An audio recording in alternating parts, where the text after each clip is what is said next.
I am quite disappointed. The Find X9 and the X9 Pro are supposed to be these great camera smartphones.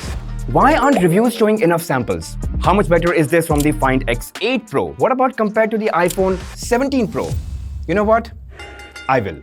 I spent days and days and days clicking photos with the Find X9 Pro, and I am... Okay, check this out. Here's a selfie taken from the X9 Pro, and this from the iPhone 17 Pro. Can you believe how bad the iPhone looks? Check out this portrait at 3x zoom. The colors, the accuracy, the detailing, down to the hair strand. Imagine being able to zoom all the way here and still getting a shot as clear as this. Or the ability to capture water drops on a leaf. And even extend the zoom capability of a phone by attaching an additional lens. Guys, I've really spent time using this phone, observed its battery, performance, and just how versatile this camera smartphone is. And now that it's out for you to buy, should you buy or not? How much better is the X9 Pro from the X8 Pro? Do they beat the iPhone 17 Pro's camera? And what about the younger brother, the Find X9? Well, let's find out. So guys, there are two phones in OPPO's flagship Find X series, the Find X9 and the Find X9 Pro. They're very similar in the way they look and feel in your hand, similar performance thanks to MediaTek Dimensity 9500 chip, and they feel quite similar even in build and design. But they essentially vary in display size, battery, camera, and of course, the price. See, they both have very nice flat design, okay? Matte finish glass backs, matte finish side rails, and beautiful AMOLED displays with super thin bezels that are symmetrical all around. And because they've made the camera housing more compact, it definitely feels more comfortable than the X8 series. I observe this even more so, especially when gaming, as it makes, for a natural way to rest your hands while playing. Now, both of them are IP68 and 69 certified for water and dust resistance. Both have Gorilla Glass Victus 2 at the back, but the Find X9 has Gorilla Glass 7i display protection, while the X9 Pro has Victus 2. So definitely, the Find X9 Pro does offer more durability. One other difference is that the X9 Pro also has a dedicated quick button, which you can use to launch the camera, take photos, and even zoom, which is not available on the Find X9. But yeah, both phones have the snap key on the left, which is like a shortcut key and can be customized to anything that you use very often, like taking screenshots or, switching to silent mode, among other things. And by the way, guys, both the phones come with the charger, a protective case, and a pre-applied screen protector. So you're good to go from day one. But I know what we are really waiting for. The cameras. See guys, spec-wise, these are easily one of the most impressive set of cameras in the Android world. The difference really is that the X9 Pro has a slightly brighter main camera, a 200 megapixel 3x telephoto lens, and a larger and brighter 50 megapixel front camera. But there's also a superpower that's exclusive to the Find X9 Pro, giving it intense zoom capability, and we'll talk about it, so hang tight. But hey, let's just get into samples and see how good the cameras are this year, and also compare it to the Find X8 Pro and the iPhone 17 Pro. Let's go. See guys, these are the primary camera samples, and look at that. Straight postcard vibes. The gradient in the sky, the sunlight on the building, the detail inside the store, the reds, the greens. It all looks quite balanced. Same here, such a nice capture of the sky and the tree colors. I love how the phone balances areas that can easily get overexposed otherwise. Even the subtle shade of blue was caught very accurately here. But in this, for example, it's a pretty good photo, but I do think the dynamic range could have been slightly better.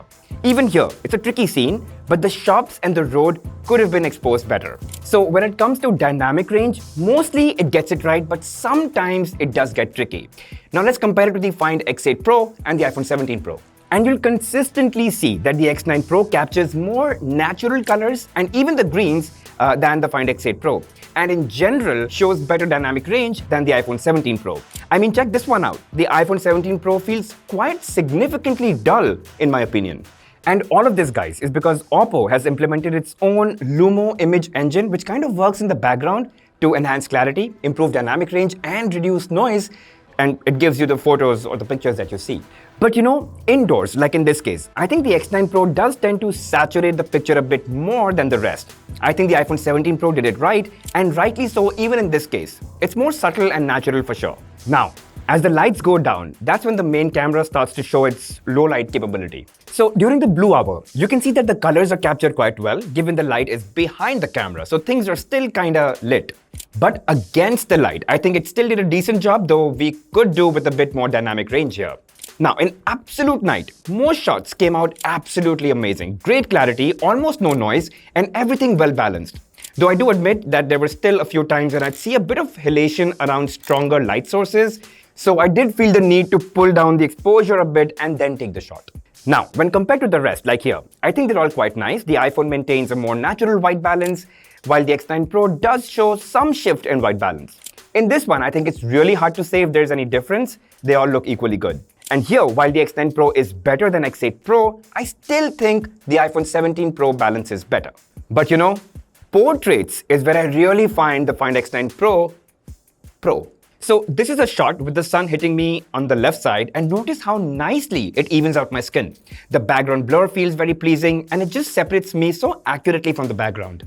Even indoors, it doesn't flinch. Just notice the accuracy of the subject, the skin tone, and the artificial warm indoor lighting, just really well done. Same with this one as well.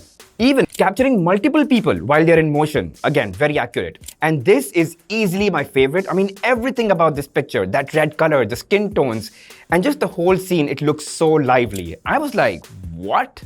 Far better than the Find X8 Pro, and the iPhone, it does look natural and flat. Here, I'd agree that the iPhone captured a more even and natural tone. However, the Find X10 Pro is quite nice. Here, I'm a bit torn between the more punchy X9 Pro look and the more natural iPhone 17 Pro look, so I think this one is about preference.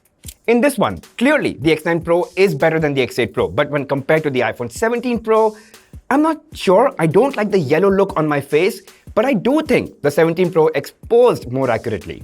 In low light, I think the X9 Pro is sharper and uses its true color camera to improve the overall white balance of the picture, unlike on iPhone, which I think looks very warm and yellow. Now, let's talk about the zoom, guys, because I think that's another area where the OPPO Find X series really does well. So it can go from 1x to 2x, then 3x, then to 6x, and another tap gets you to 13.2x. So if this is ultra wide, that's 1x. Now this is a 2x crop. This is the 3x native zoom, and this is 6x. And this, by the way, was in low light. Again, this is ultra wide, this is 1x, and now I can keep zooming in to 13.2x until I get this. Imagine how close you can get with such small drop in quality. But it's not always this good. So when I zoom in on people, the quality isn't as sharp as, let's say, in case of more familiar objects like buildings and landscapes. So guys, clearly, the computational photography, it really works well for things that are, known or familiar. And for those, it's able to extrapolate, add more info to enhance clarity and details. But if you want even more zoom capability, then OPPO sells a separate zoom lens kit for the X9 Pro that comes with the case, the adapter, and the lens itself. And then within the camera, you could go into the teleconverter mode that gives you some serious zoom capability. Just imagine what you can now do with smartphones. Anyway, let's get into selfies, and I think they came out mad good. Like, even with the sun behind me and light entering the camera, just look at the way it beautifully exposes my face. In low light, however, I think it does get a bit soft and not as sharp as I'd want it to be, though it still is quite bright, which is good. And compared to the others, I think it definitely balances skin tone far better than Find X8 Pro, 100% of the time. And in backlight situations, which is really tricky, you can see how well it does compared to the iPhone 17 Pro, which in my opinion is totally unusable here. Now guys, the Find X9 Pro, it does have a 200 megapixel 3x telephoto lens, which can be activated by going into the high-res mode right here and then tapping on the 200 megapixel option. And then it requires you to hold the phone stable so that the X9 Pro can build that 200 megapixel image. Now guys, this 200 megapixel photo, it's usually around 50 MB in size, and it holds enough information that you could zoom in and crop for a picture within that picture. But honestly, you could really zoom in and just notice how intricately the phone captures the details. And lastly guys, I want to talk about video. So guys, the phone can shoot 4K 120 FPS Dolby Vision videos using the primary and the telephoto lens. The ultra-wide lens can shoot 4K Dolby Vision, but only up to 60 FPS, which I think is still pretty good. So here are some 4K video samples shot using the Find X9 Pro. And for the most part, I think it's quite nice. I like the colors, decent exposure, good balance of highlights and shadows, and even the real-time capture of the sky, I think is quite nice. While walking, the footage feels stable, no unnecessary movements, no jerks or shakes, so that's definitely a good sign.